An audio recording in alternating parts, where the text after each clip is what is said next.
SERV stock analysis next Monday and onward. Is it a buy or not? Watch this 1 minute video till the end to find out.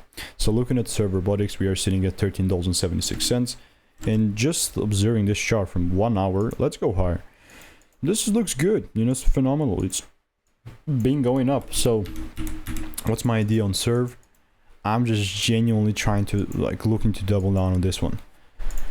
All I want to see is a simple double break, like something like this, and then I'm good to go. The price had other plans though. Like, this is honestly still valid for me as long as we stay above 13-ish bucks. Yeah, so as long as we stay above 13 bucks with a full candle close, you know, I'm good. In other words, the whole thing is just a no man's land. Either we breaks below 13 or we breaks above 15. Anything in between is just I'm not interested. So if you want to learn the strategy that I'm using, check the first link in the description. All reviews are 5 stars, and now we'll be seeing you in the next one.